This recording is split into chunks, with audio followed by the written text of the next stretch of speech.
Welcome, everyone, to this Genetic Engineering and Biotechnology News webinar. It's entitled Expanding Cell Analysis in Cancer Research with Imaging Flow Cytometry. Flow cytometry has proved to be a valuable tool for cell counting, cell sorting, biomarker detection, and protein engineering, among other applications. Our webinar today will focus on what you can do when you combine this powerful technique with an advanced imaging methodology to carry out cancer research. I'm John Sterling, Editor-in-Chief of GEN, and I'm going to serve as moderator. Please feel free to enlarge the slide images or download the complete presentation. At any time during the webinar, you can send in a question for our panelists. Type your question into the Ask a Question box on the lower left of your console, and then hit Submit. The panel will try to answer as many as possible during the question and answer segment that takes place after all the presentations have been made. I'd now like to present Dr. David Basigi, who's the Senior Director, Cellular Analysis at EMD Millipore. David has some brief comments to make about cancer research using imaging flow cytometry. He'll also introduce today's webinar panelists, and I'll be back after the first panelist's presentation. David? Thank you, John.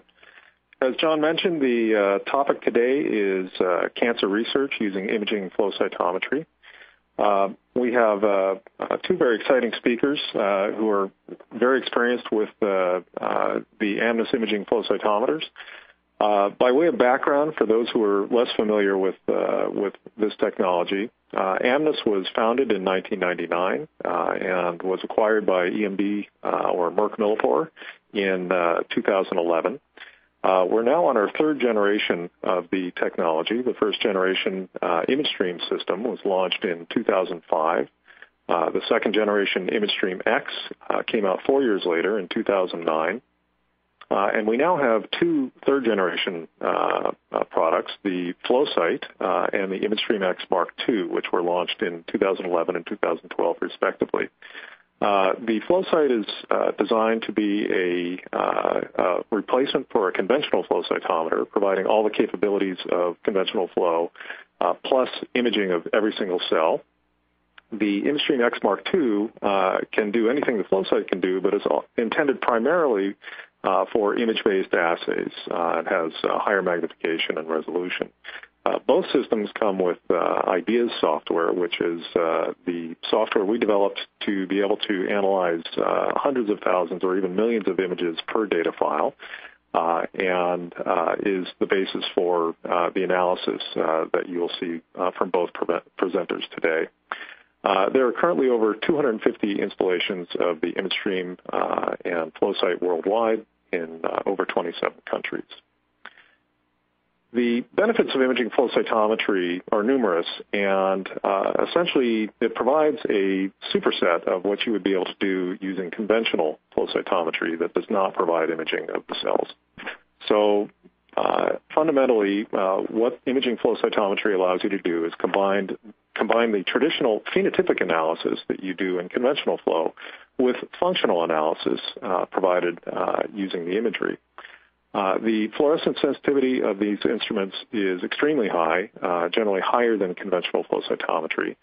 So you can detect markers that are expressed at lower levels, as well as providing a more flexible panel design by allowing you to use red-labeled antibodies for lower expressed markers. And it doesn't require any prior knowledge of the expression level of the markers before you design your experiment. The systems also give you visual verification of all your gating, allow you to inspect your outliers and rare cells so that you can confirm that the cells are, in fact, what you think they are based on their fluorescence signature. And if you're using them in the high-content analysis context in pharmaceutical research, they allow you to analyze primary cell samples as opposed to just cell culture because they have the ability to look at very large populations. And so if you have a heterogeneous mixture of cells, even a relatively rare subpopulation can be analyzed in sufficient numbers to get good statistical power. And this is a general theme in imaging flow cytometry compared to conventional imaging techniques. the technique of imaging flow cytometry has very high statistical power so that you can get means and standard deviations for your image analysis results, just as you would normally get with fluorescence intensity measurements from conventional flow. So as a result of all these benefits, really imaging flow cytometry is more than just two capabilities in a single instrument, microscopy and flow cytometry, and fundamentally enables new applications that couldn't be performed by either technique alone. The number of applications for imaging flow cytometry is very large and expanding rapidly. We have well over 350 peer-reviewed publications in the literature, and expanding all the time. In fact, we expect over 500 by year end. With regards to the speakers today, I'd like to introduce both Dr. Andrew Filby and John Hazen. Andrew Filby got his PhD in molecular immunology from the National Institute of Medical Research in London. He currently serves as the Deputy Head of Flow Cytometry for Cancer Research UK, London Research Institute, and he'll be presenting work on cell cycle and arrest. John Hazen is completing his PhD at the DKFZ, or German Cancer Research Center in Heidelberg. He's done additional research at the Weizmann Institute in Israel, and he'll be presenting his work on adhesion marker L1 distribution, both on and within cells. So with that, we'll move to Andy Filby's talk, the title of which is Imaging Flow Cytometry, Insights into the Cell Cycle and Cancer. Andy, off to you. Okay, many thanks, Dave, for your introduction. I'd like to also thank the organisers for the invitation to speak, and also those of you who have taken the time to attend this webinar. As Dave said, my name is Dr. Andrew Filby. I'm the Deputy Head of the FACS Laboratory at the London Research Institute. The LRI is exclusively funded by Cancer Research UK, a cancer-based charity here in the United Kingdom. We're based in central London, and its mission is to better understand the molecular and cellular basis of cancer and how to treat it. The mission of the FACS lab is very much to support this goal, and we are utilised by over 20 research labs and over 120 dedicated scientists. We play a large role in developing new and existing flow cytometric methodologies specifically for cancer research. And at this stage, I'd like to acknowledge the role of my fellow lab members in this work, particularly Derek Davies, the facility head, and William Day, a past MSc student. So in terms of what I want to discuss in this brief presentation today, I'd like to set the scene by giving a very simple view of what cancer is, then move on to how conventional flow cytometry has been utilised over many years to discover a lot about how the cell cycle works. How do anti-cancer agents work and how are they then tested? I'd also like to discuss what the main limitations are of using conventional flow cytometry to assess how different chemotherapeutic drugs work on asynchronously growing cells. As I said, we've developed a method which uses both conventional and imaging flow cytometry, which specifically is designed to overcome some of these limitations, which I'll discuss. And then I'm going to give some specific examples of how our method has been used to determine the mode of action of various anti-cancer agents down to the level of mitosis. I'll then finish with some conclusions and a little bit of future work. Okay, so in very simple terms, what is cancer? At the molecular and cellular level, there's some level of dysregulation occurs, either at the level of cell division and of cell death and of also migration, leading to a breakdown in tissue homeostasis at the organism's expense. This arises from single cells due to loss of normal control mechanisms, requiring multiple loss or gain of function mutations in the single cell. These mutations can be inherited or they can be acquired by extrinsic factors such as diet or possibly UV damage. Here at Cancer Research UK, we very much want to understand this process for therapeutic aims. So here we have a cartoon of the mammalian cell cycle. As we all appreciate, cell cycle entry, progression, and exit must be tightly regulated. When a cell decides to enter the cell cycle, leaving the quiescent G0 stage to enter G1, it must be given the appropriate signals to do so. This is influenced by a class of genes called proto-oncogenes that through gain-of-function mutations can lead to inappropriate cell cycle entry or possibly also failed apoptosis. Loss of function mutations in another gene family called tumor suppressors can also affect cell cycle from the perspective of cancer. So once a cell is in G1, it starts to produce the necessary components for DNA synthesis. In the so-called G1 checkpoint, the cell is checked for levels of nutrients and growth factors as well as size and, importantly, DNA integrity. If the cell does not fulfill these criteria, it can lead to either death or arrest.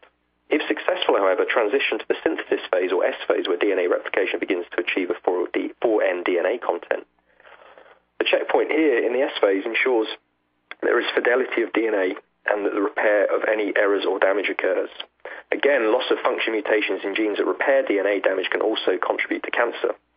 But once DNA synthesis is completed, the cell enters the G2 phase to prepare for the process of division. Once again, it is checked for the success of the DNA replication and also cell size. At this point, the cell, if successful, will move into the mitotic phase, in which DNA content is equally apportioned prior to the process of cytokinesis. Again, the checkpoint here ensures that the chromosomes are properly attached to the spindle assemblies, and failure of this often leads to apoptosis. The end result of the cell cycle should be two daughter cells that are true copies of the parent. So from the perspective of cancer, what we're really trying to achieve here is a correct balance between proliferation and cell death. So if we have a balance in the net gain and the net loss of cells, we maintain tissue homeostasis. But if for some reason one of these processes becomes unbalanced, either through increased proliferation and or decreased cell death, we can lose this tissue homeostasis and the chance of oncogenesis is greatly increased.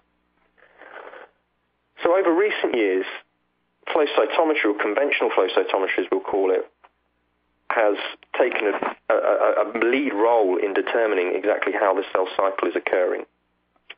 So cell cycle progression results in molecular changes, and the most prominent of this is an increase in DNA content.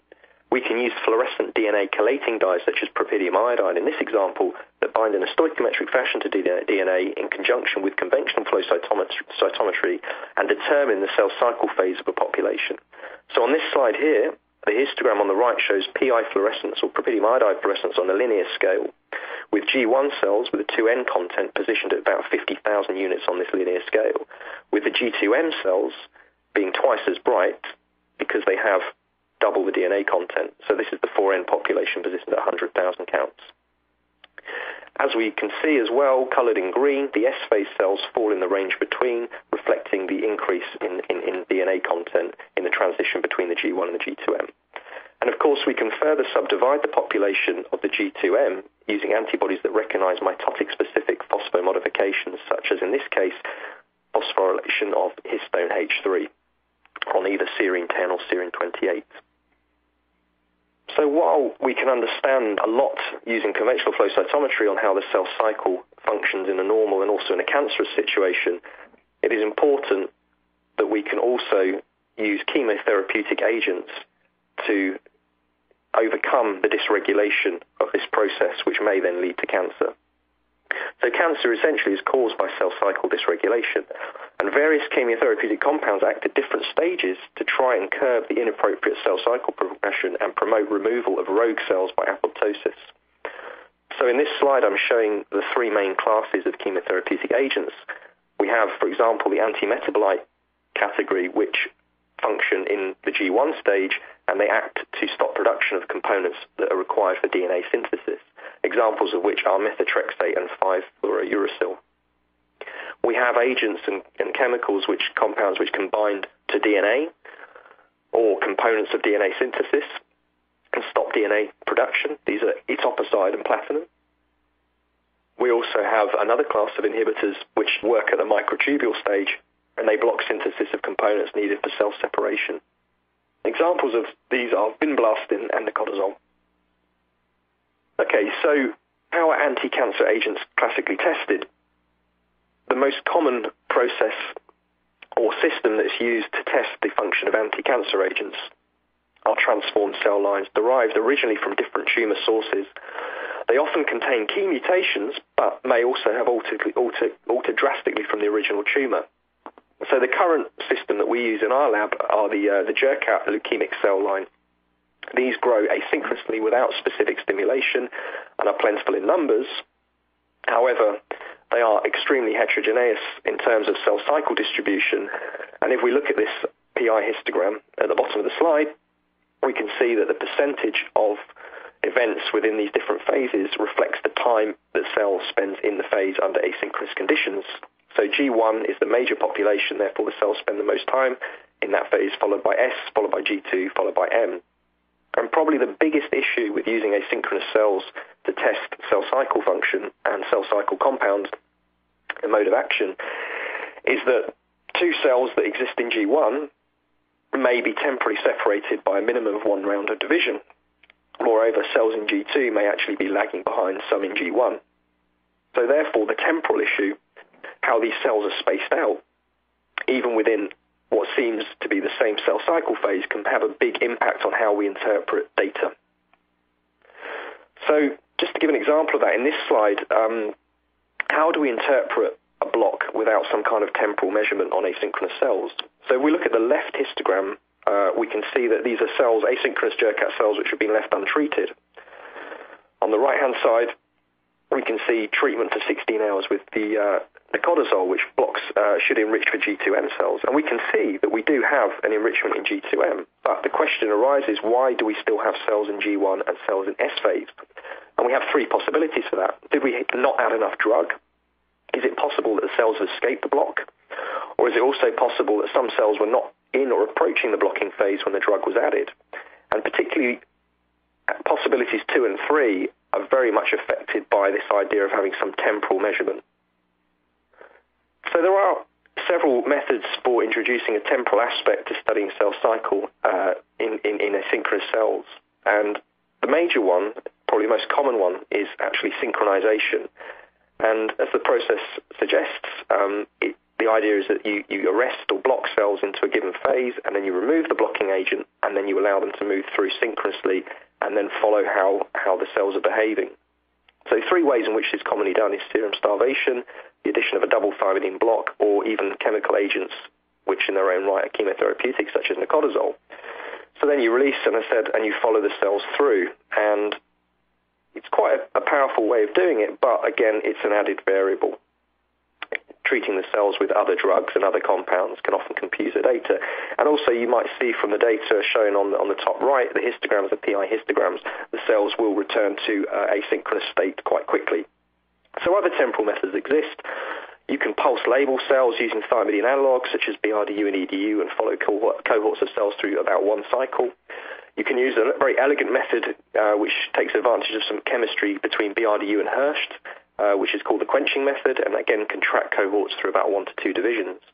And what you can also do is you can take advantage of these dye-dilution methods such as CFSE and cell trace violet to follow multiple division rounds, but of course in its own right does not give you cell cycle stage info. So what we did in the lab a few years ago was to develop a method which we believed could provide a very viable alternative to the ones we've just discussed, which would provide some temporal idea of how cells are moving asynchronously through proliferation and division. This was published in the Cytometry Part A journal in 2011. We presented it in such detail that it was given the MyFlowSite accreditation for methodological explanation. So I would recommend that if you want to know more, you read this article. And essentially, the method breaks down using 3 simple fluorescent stains. It was originally designed to work on conventional flow cytometer systems. So the first stain, of course, is propylium iodide, which is used for identifying the nucleus stain for DNA content. The second stain was this using some kind of temporal measurement of cell proliferation, dilution of the cell trace violet dye. And then third was using the phosphohistone H3 for mitotic identification. So we can see in the top left, we take an asynchronous propylium iodide plot, and we break that down temporally using the division tracking, using the cell trace violet, and then we can look and see at every division round in asynchronous culture where the cells are in terms of their cell cycle phase. And of course, if we can do that, it means that we can start to work out how populations progress through culture. So in this slide, what I'm showing is a very simple calculation where we basically make a hybrid of the using the CTV dilution data, so this precursor frequency calculation that some of you may be quite familiar with, and taking the cell cycle frequency to determine the percentage of the input population within each cycle phase within each division round.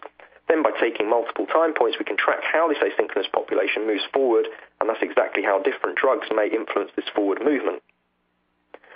So taking this approach, we decided to just validate it using 2 very well-known chemotherapeutic agents. The first one being etoposide, which works at S phase, phase and binds to topoisomerase 2 in a covalent fashion. And the second one, of course, being nicotinamide, which blocks synthesis of the microtubule components, thus preventing progression past prophase. So in this first data slide, I'm showing the etoposide data. So again, we can see that in the top left plot, which is showing the propidium iodide histogram, we can see that even without temporal data, we have enriched cells into S phase. But the question remains, if you remember from the previous couple of slides, why do we still have cells in G1? Those possibilities are basically can be answered using temporal dissection of the data. So if we use our temporal cell trace violet dilution components, this panel, we can see here in the histogram, in the plots below, that at 32 hours the cells exist in G1 of round 1. Without treatment in the blue line, they will transition through from S phase round 1, even as far as around 2 G1. However, treatment with etoposide, we see that we block the cells in G1 of round 1, and basically we get no real movement beyond the S phase. So by using the temporal component, we can see that we're not getting transition beyond the block point, but the reason that we have cells in G1 still is because they never made it to the blocking point. Similar kind of data for the nicotinamide. We can see that, again, using the non-temporal data, just the propidium iodide histogram, we can see that we have affected the cell cycle. We do have enriched G2M content cells. But once again, why do we have cells in G1? Why do we have cells in S?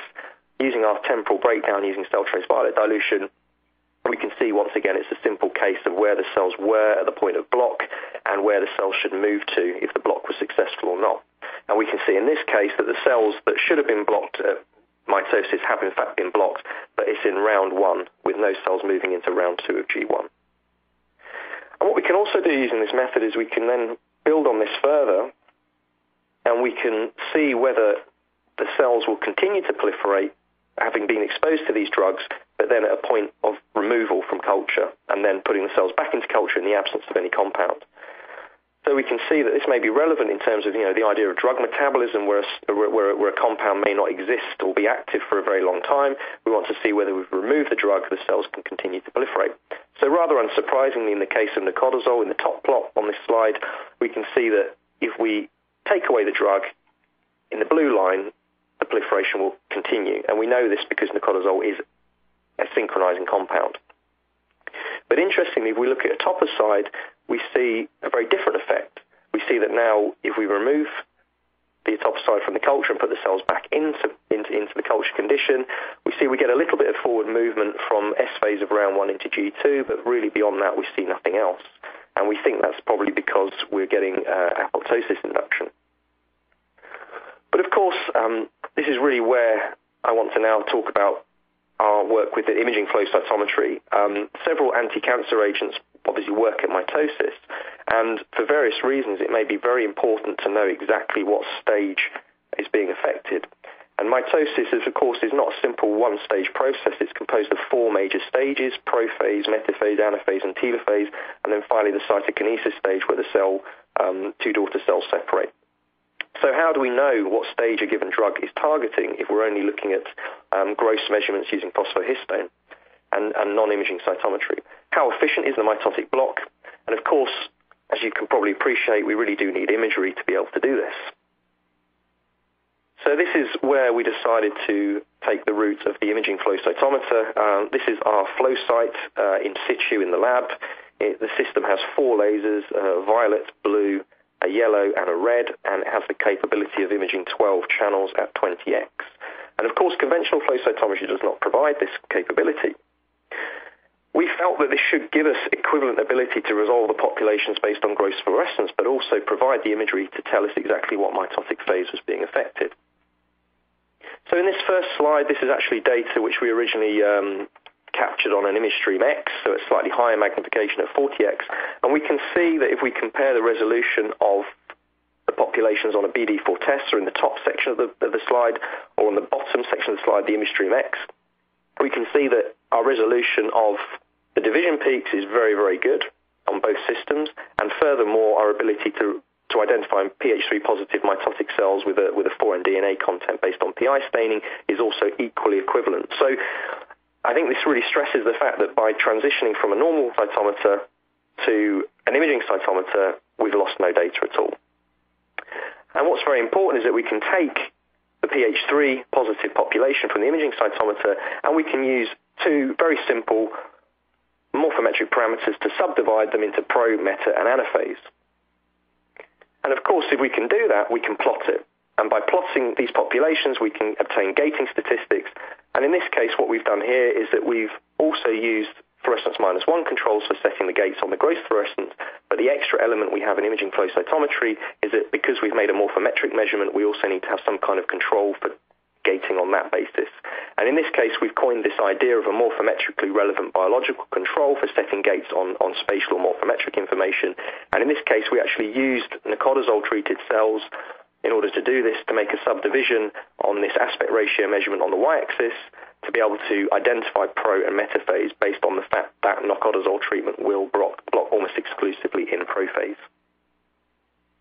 So just to say as well that we've repeated this extensively. We've transitioned also from an ImageStream X, and we've taken it onto the flow site, looking at 20X and analyzing the data with a nicotazole block. And we can see we got very, very nice cell trace violet proliferation resolution. We got excellent DNA CVs, excellent resolution of pH3 positive population, and very good distribution of our different pH3 positive anaphase, prophase, and metaphase cells. And what's very nice now is that we can look to see how cells are transitioning across different mitoses in different rounds of division. These data are just showing, again, the nicotazole treatment, where by adding nicotazole, we're almost exclusively blocking our cells in the red line here on this graph in prophase in round 1 and round 2. So just to kind of conclude what I've shown, as we appreciate, conventional flow cytometry has been a massive driver for uncovering how the cell cycle works, particularly with relevance to cancer. It still suffers from serious limitations, those particularly when dealing with asynchronicity and interpreting drug effects. The lack of spatial information means that mitotic subdivision and signal localization is not given to us. So our imaging flow cytometry-based approach gives us all measurements on a single platform with resolution of equal quality to conventional flow cytometry systems. But of course, the imagery and the morphometric analysis allows us to get the information down to the level of mitosis. We can be very certain of our drug effects within short culture exposure periods, and we can determine the division history. Maybe it affects the drug function. So just a couple of things for further reading here, because I've had to go through this quite rapidly. A couple of papers that an application note that I think would be worth looking at. So just to finish off in terms of future work, we're going to be using this system now and this method to look at novel compounds with modes of action that aren't well appreciated. And we want to also introduce measurements of cell death and apoptosis, because we can basically then factor in how cells are exiting the cell cycle. So I'd like to thank you very much, and I welcome your questions at the end of the session. And over to you, John. Andrew, thanks so much for that very detailed discussion about the use of imaging flow cytometry in research on the cell cycle in cancer. Your description of what future studies might be undertaken in this area was especially insightful and very interesting, so thank you so much. If you're just now joining our webinar, welcome. As I mentioned earlier, we'll be conducting a Q&A segment following the panelists' presentations. Please type your question for any or all of our panelists into the Ask a Question box on the lower left of your console, and then hit Submit. Our second panelist, John Hazen, is now ready to begin his presentation. John? Thank you, John, and thank you, Andy, for your very professional presentation, and to all those who made this possible. And most of all, thank you all for tuning in. My name is, as you heard, John Hazen. I'm still a PhD student currently, and I would like to show you today how I use the MNIST ImageStream X to bring my findings from high resolution using microscopy to significant populations, quantitation, and how, like this, we could make analyses and experiments that was previously either not possible or just to do with great efforts. So I will start right away with introducing to you my protein of interest, that is the neural cell-adhesion molecule L1, or briefly L1CAM. So what we see here is a typical neuronal cell that has a cell body, and then we have a long projection, that's the axon. And in red, we can actually see L1, and when we look at the tip of the outgrowing axon, this is where it becomes interesting. If we take an even closer look at this tip of the axon, now here in green, we can see that L1 is actually at the very edge of this migrating axon. And this is actually where L1 does its job on neural cells. This is where L1 was originally discovered. And it was shown in many years of research that L1 promotes neuronal migration, the survival of the cell, but most importantly, L1 is responsible for the outgrowth of the axon and the pathfinding of the axon. And that L1 is very important during development was shown since malfunction of L1 due to mutations, for example, lead to severe neurological disorders. And just to give you a more molecular view of L1, this is what you see here. L1 is a transmembrane molecule. That means it has an extracellular domain, and then we have a small transmembrane domain that anchors the molecule in the cell membrane. And finally, we have a small intracellular domain that connects the whole protein to the cytoskeleton of the cell. Now, L1 became interesting for us in cancer research since a couple of years ago, it was found, besides being expressed on neuronal cells, it was found to be de novo expressed on several entities of human tumors. And again, many years of research showed that here in human tumors, the action that L1 does is quite similar to neuronal cells. Thus, it provides cell migration, it promotes invasion and tumor growth, and it has been shown that patients whose tumors actually bear L1, express L1, they have a poor prognosis with regards to survival. Okay, so now when we look at L1 using confocal laser microscopy, we can see these two types of actions that L1 supports. On the one hand side, when the cells are very dense and close to each other, L1 promotes cell adhesion or cell contact, as you can see here. And then we can see that L1 is more or less uniformly distributed over the entire cell surface.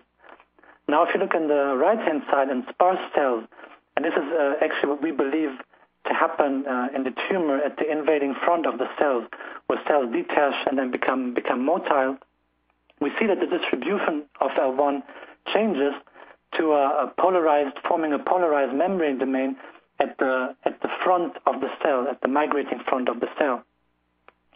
Now, the problem that we have here, seeing these polarized cells, we always have a mixed population of cells that either have a uniform distribution or a polarized distribution. Now, when we want to have a look at how we can affect this polarization, how this polarization supports migration or invasion, for example, we need to quantitate this on a big scale. Now, people familiar with microscopy know how tedious it is to get many of these pictures, or even more problematic to actually quantitate this. Now, this is almost impossible using fluorescence microscopy, so we were looking for a different method to do this. Now, first of all, the next question is, why are we interested in polarization of a cell adhesion molecule? And that is simply because we know that cell migration itself is a fundamentally polarized process. We know that cells that will have a cell adhesion molecule uniformly distributed over the cell surface will have rather a round shape and a static behavior, while polarization is a prerequisite for a cell to become invasive or migratory. This is why we were very enthusiastic about being able to quantitate this. Now, we finally found using the ImageStream X to make this possible. And what I would like to show you here now is a typical workflow of how we can do this, how we can achieve this. Now, the workflow consists basically of three different points, and that is the staining of the cells. And here we can basically adapt our established protocols that we use for conventional fax analysis and use it as well for the image stream. Now, in this example, what I did was simply a single stain of cell surface L1. Then the next step is the acquisition of the samples, and this can be done either manually, one by one, or, and this is, I want to name it because it's different to most flow cytometers, we can use the autoloader option that you see here in the right-hand corner. That is, we can put the samples in the 96 well plate, and program the machine and just let it run by itself. And like this, we can achieve a high throughput of our samples. And then finally, the last step is the analysis. And here we can use a very powerful software, the ideas software that comes along in the package with the image stream. And once after a while using this, we will acquire a whole set of predefined templates that will make it available to use batch processing, and thus again we will have a high throughput of analyzers. Now, the typical workflow after the acquisition, after the staining and the acquisition, will be the gating for analyzers of our cell populations. Now, the first step, that's the only step that differs from conventional flow cytometry. What we do here, we have a histogram, and we need to gate cells that are in focus and have to leave out cells that are out of focus, because otherwise we won't have an accurate analysis of our staining. But this we can do, as you can see in the bottom below the histogram. We can actually use the bright field imagery to do so, and for the next step, the single cells. This also differs from conventional flow cytometry. Again, using the bright field images, we can gate with much more confidence, since in conventional flow cytometry, this is rather dependent on experience, and some people even say it's an art to do the right gating. Here we can actually see when we have our doublets or when we have our clean single cell population. Now, the next we would do with our single staining of L1 is we could look for basic features. And this is basically plots that you could also do or could also get from a conventional flow cytometer. We can either do histograms, as you see on the far left. We can do dot plots, including forward scatter, side scatter. But altogether, now if we look at this data of our single stain of L1, the only thing basically we can say here is that we have a more or less homogeneous population of our cells that express L1 on the cell surface. But that's pretty much it. Now, what the image stream X supports now is if we have a look at the imagery of these cells. Now, using the scatter plot, for example, you can click on every single dot that you see and see the respective image to this. And so what you see here, what I've done was simply to pick a representative overview of cells that we have. And then we see in channel 1 in gray is the bright field imagery. Next to it in green is our actual L1 staining. And then in violet we have our side scatter that gives us some idea about the granularity of the cell. Now what you see here is a evenly distribution of L1 over the entire cell surface. So I named this population the uniform population. But if we look further, we will find cells that will look like that. And these are cells which we had previously been able to see using the microscopy. These are cells that are polarized. They show an unevenly distribution of L1 CAM, and now it's easy to assume that those cells are those which are being actually migratory and invasive. So now the problem is which would repel or reject many people from using the image stream is how can we quantitate this? Until now, this was quite easy being done. And here comes a methodology that can support this. The problem is that the IDEA software provides hundreds up to thousands of features regarding size, shape, or many other kinds. We can use masks for our imagery, and even more, we can combine masks and features to make this more powerful. Now, the advantage of this is, on one hand, that it's, as I said, powerful to discriminate a whole variety of different phenotypes that we want to quantitate. But on the other hand, and that's the challenge that most people will be concerned at first, how can we pick the best feature that will give me the best statistical separation of a certain phenotype? Now, there's a procedure that we call finding the best feature, and for that we use, I want to introduce the Fisher's discriminant ratio, that's the RD value. That's simply a statistical measure of a discrimination of two different populations. Now what you see here is 4 histogram plots of two different populations within a cell population. It doesn't matter for now what this is, but I just want to show you that using here 4 different kinds of features, and on the bottom we can see the respective RD value of this feature. And looking at the plots, we can see that feature number 3 or number 4 provide already a quite powerful discrimination of these two phenotypes of our population. Now what we will do next is we will basically tell the software, we will define our truth population, and by this telling the software what do we want to discriminate. And so on one hand we pick cells, something like 20, 30 cells that show a uniform distribution of L1, while on the other hand we pick a set of cells that show a polarized distribution of L1. And then what we do, and this we can do using a wizard that is provided by the software, we basically let the software run through all kinds of features and combinations of features and see how the software can deal with these two types of populations. So after a while, we will end up with a list having all these features by hand and with their respective RD value. And since we know, now this is a magnification of the top of the table. The table, of course, is still much, much longer as what you see here. We see that we have an RD value on the top for the minor axis intensity of roughly about 3.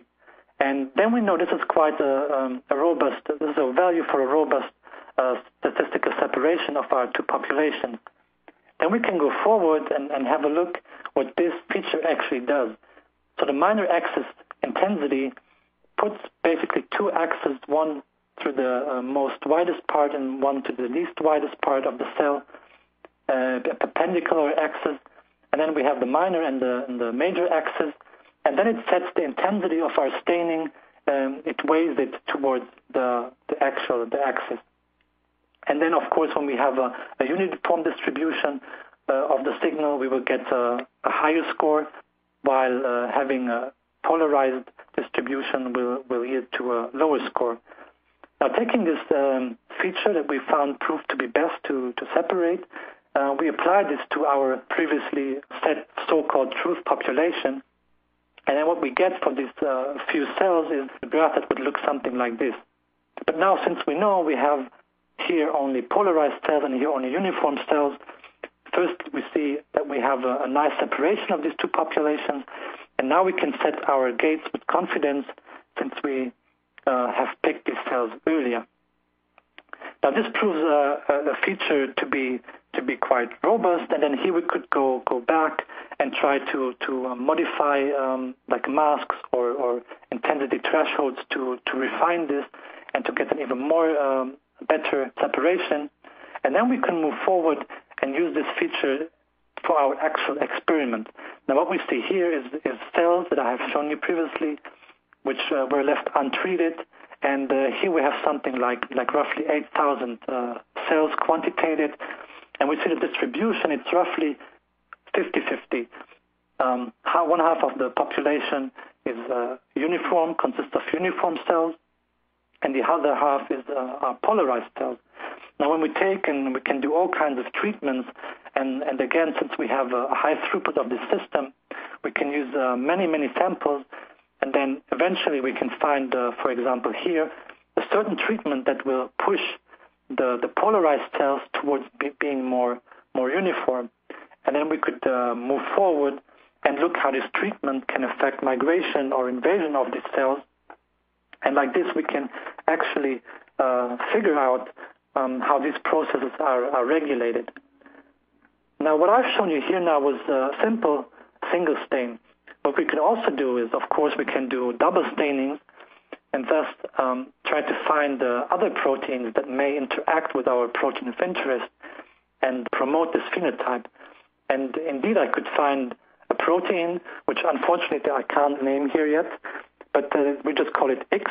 So what we see here is on the left panel is the polarized cells with the green L1 and in red our protein X, and then on the right-hand side the merge of it.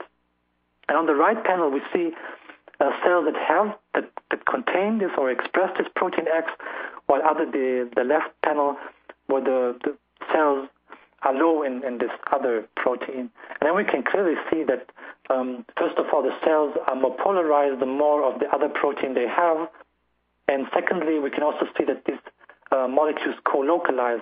And using, again, the ideal software, we can also easily quantitate this amount of co-localization, basically same as in using microscopy, but on a much, much bigger population. Then we can also move forward, and as I said, using the autoloader option, we can do a high-throughput screening of many other candidates and figure out how or what proteins or what complexes are involved in these processes. Now, this was so far the first part of my talk. Now, the second part, I would just want to show you quickly how we can also use the image stream. Rather than looking at what's going on the cell surface, we can also take a look at the inside of the cell. And here we can, I want to show you how we can measure nuclear translocation of an L1 fragment that can be generated and then translocated into the nucleus. So as you see here, it has been shown previously that L1 on the cell surface can be cleaved extracellularly, but also inside the cell, and that the L1 intracellular domain can subsequently translocate into the nucleus, and it has been shown that it can there promote gene regulation. So until then, the only options to look for nuclear translocation was using biochemical methods such as nuclear isolation and then subsequent Western blotting. But everyone who had done this before knows how tedious this process is, first of all. And the other problem is it's not very reproducible, and you don't have a high throughput using this method. So what we can do here now, first, as I said before, using high resolution, namely confocal laser scanning microscopy, we can see that our cells, now we see some cells have like a black spot in the middle of the cell. That's what the nucleus is. Now these are cells with no translocation of the L1 ICD. Since we use here an antibody that binds to the intracellular domain on permeabilized cells, we can also see, on the other hand, cells that seem to be entirely green, and using DAPI, which had been done previously, we can make sure that this is actual nuclear staining inside the core. So by using the microscope, we basically just have a proof of a principle, and then we can move forward using the image stream to quantitate this. And this we do by combining our staining with DAPI. Using DAPI or Hoechst or any other nuclear stain, we can visualize the cell nucleus. So what we see here is in violet DAPI. We see in green our intracellular staining of L1, the intracellular domain, and then next to it we see the merge. And then we can nicely distinguish those cells that have a nuclear translocation from those that do not. And then simply using a feature that provides a robust separation, we can see that we actually get two nice peaks, and then we can gate on these peaks and then look at the imagery and see that on the left-hand side for this population, we indeed get only cells that do not display a nuclear translocation of L1, while on the right-hand side, the second peak population, if we look at that, we see that all these cells have nuclear translocation of the L1 ICD. Now, this again gives us the possibility for high throughput and using all kinds of treatments and manipulation of the cells to eventually figure out what regulates this nuclear translocation. And just to give you an example, here we have cells on the left-hand side in blue that were untreated and cells on the right-hand side that were treated. And then you can nicely see how we can manipulate the amount of L1 that is translocated in the nucleus. And these are cells like almost roughly 10,000 events, and which is quite robust for providing statistical significance. So that was pretty much what I want to show you today.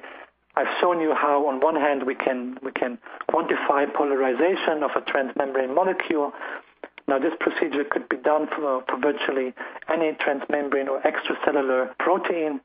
On the other hand, measuring nuclear translocation is not limited to an ICD, but is even more interesting, for example, for nuclear transcription factors, just such as, for example, slug, beta-catenin, or signaling NF-kappa B, namely P65. We can easily measure the translocation and doing all kinds of experiments that would have previously almost been impossible with such a high throughput and such an accurate quantification. And with this, I thank you all for your attention, and here I end my talk, and I'm open for any kinds of questions. Thank you. Thank you, John, and thank you, Andrew. Both of you provided some really pertinent and detailed information about imaging flow cytometry and cancer research. Okay, so at this point, we're going to pick up with the Q&A. Great. Well, again, thanks, everybody, for those presentations. I want to remind everyone that they can download their slides right now of all the presentations. And before we get started with our Q&A session, I'd like to ask you to disable your pop-up blockers because a short survey I see is appearing soon. We would very much appreciate your feedback on this webinar. Your thoughts and opinions are going to help us continue to bring topical and timely webinars in the future. So let's get started with our Q&As. And Andrew Filby, we have some questions for you. What apoptotic marker detection do you plan to include? Okay, John, that's a good question. So in terms of what markers for apoptosis we're going to probably build into our system, already we're fixing and permeabilizing our cells to do with the phosphohistone staining. So we'll probably be using something which is compatible with that. So the attractive option for us at the moment is looking for an antibody which will recognize the cleaved active form of caspase 3. And because of, again, the multispectral properties of the flow site, we have a lot of spectral room to be able to fit in other fluorochromes in there. So that's probably what we'll go for. Okay. And Andrew, another question.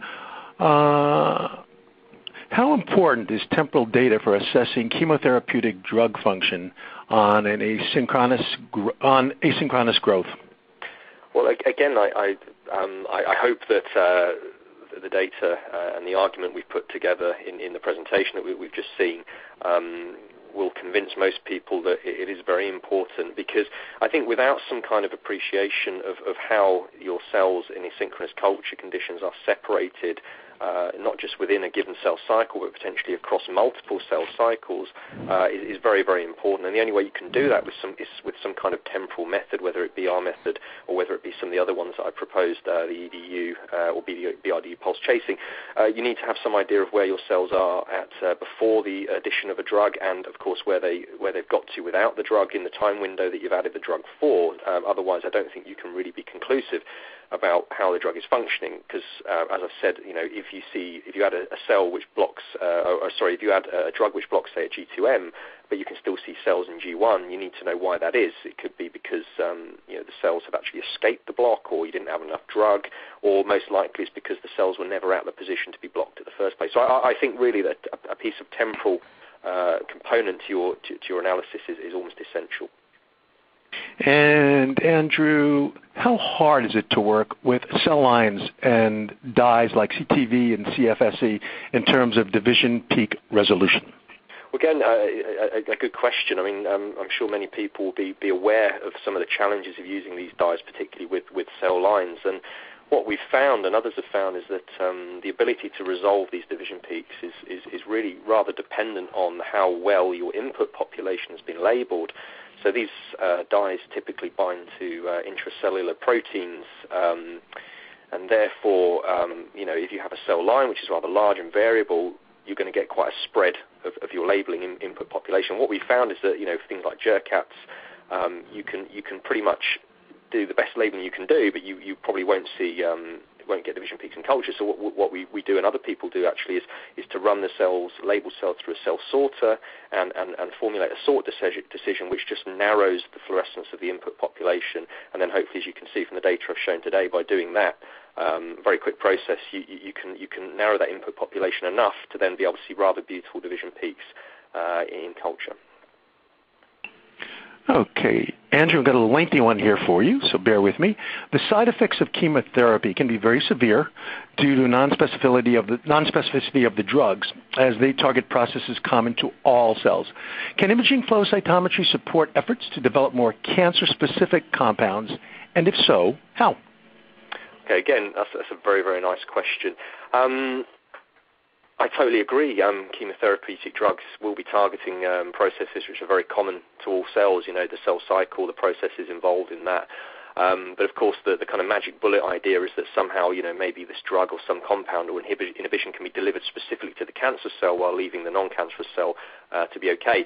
And while, of course, that process is down to the chemists and the biologists to kind of, come up with these ways of developing treatments that do that, this kind of smart bullet idea. What I think is nice about imaging flow cytometry, and particularly, I guess, the flow cyt and the imagery is the multispectral aspect to these systems. So, you have the ability to not just look at cell cycle and the parameters that we've looked at and described in this talk, but, you can introduce markers which maybe identify a cancer cell versus a normal cell, and you can then look to see whether this drug, which you may be designed to be specific for the cancer cell, will actually be acting on that while leaving the kind of the normal cell kind of untouched. And I think that's really the answer to this question, is that because you can measure lots of different parameters on these systems, you could potentially start including phenotypic markers which would identify different cells in a mixed population, and you could look at the hopefully different effects your drug may have. So I see this technology as a supporting kind of driver for discovery. Andrew, thank you. John Hazen, we have some questions for you. And the first is, what about the speed of the ISX? How many cells per second can one measure on that system? So the speed, with regards to the speed, depends on several parameters. The first one being to make sure that you have a high enough concentration of cells in your sample. But once you overcome this problem, the other limiting factors will be, for example, the magnification you're using.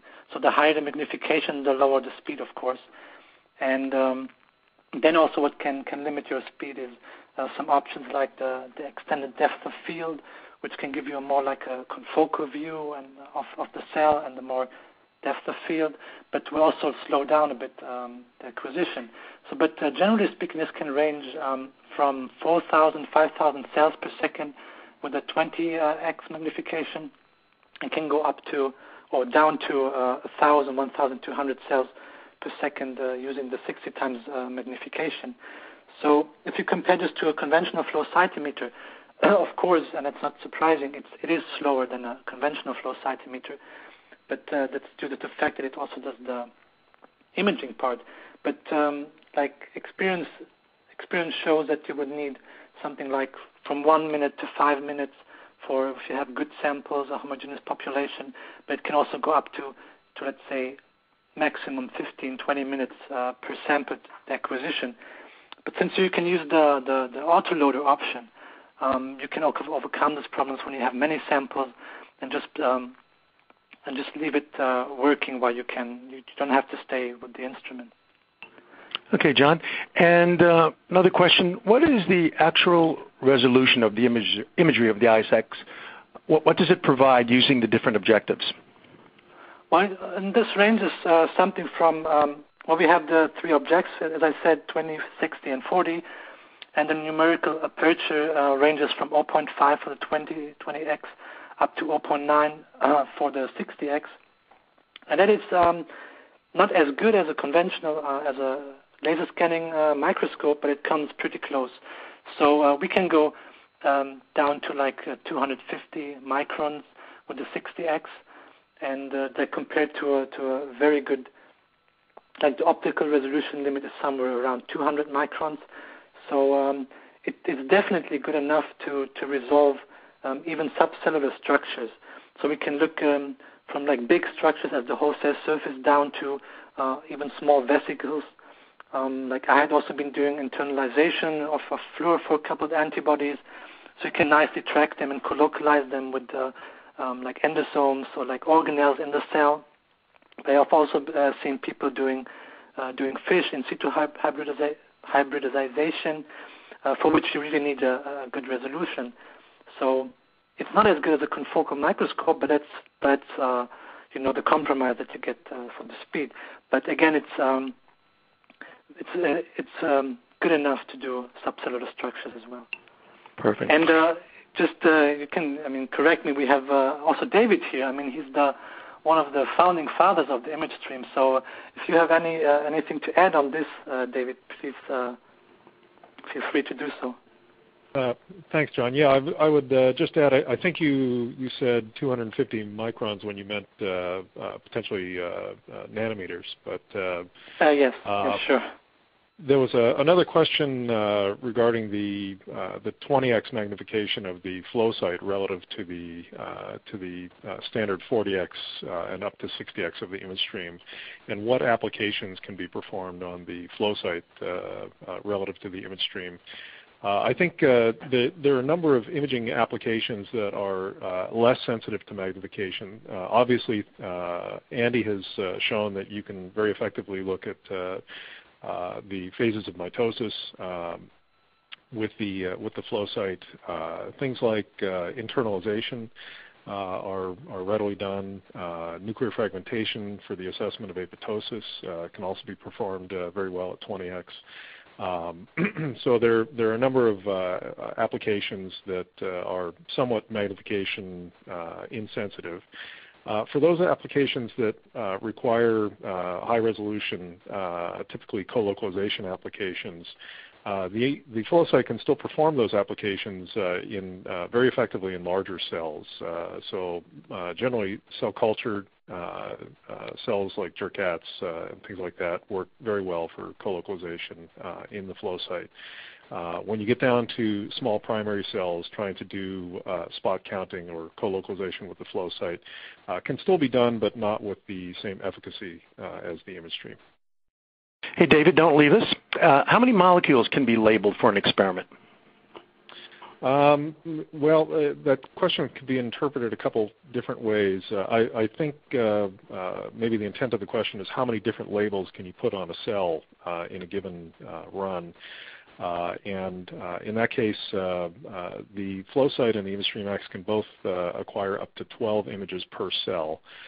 Now, 2 of those are bright field images or transmitted light images, and typically one is a laser side scatter image or dark field image. And that leaves 9 images available for fluorescence detection. So the most common practical limit is 9 colors. You do have the option of turning off the dark field image if you wish and using that channel for fluorescence. So the maximum would be 10 fluorescent colors. If you're talking about the minimum number of fluorochromes that can be detected on a cell, the answer is dependent on the fluorochrome and the particular laser that you're using to illuminate it, depending on the power and so on.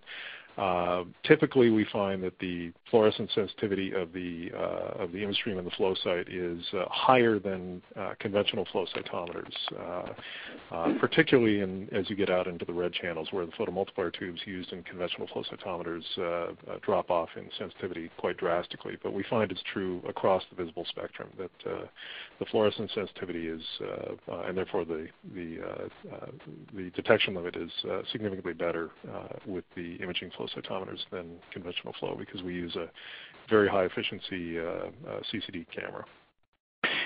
We have one last question for John Hazen, but before then, David, for people who really want to know a little bit more about the technical nature of these systems, where can they find more information about that? There is a very detailed frequently asked questions list on the AMNIS website, www.amnis.com. And if you look in the upper right corner of the website, you'll see a link to the frequently asked questions list. There's also a very broad array of information on the website.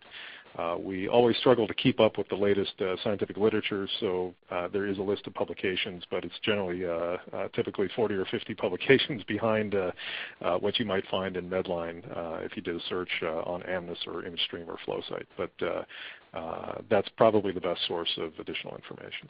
Great, thank you very much. And John, I have a question for you. For your polarization studies, are you pre-treating your cells with a chemokine to induce polarization, or are these random polarization effects?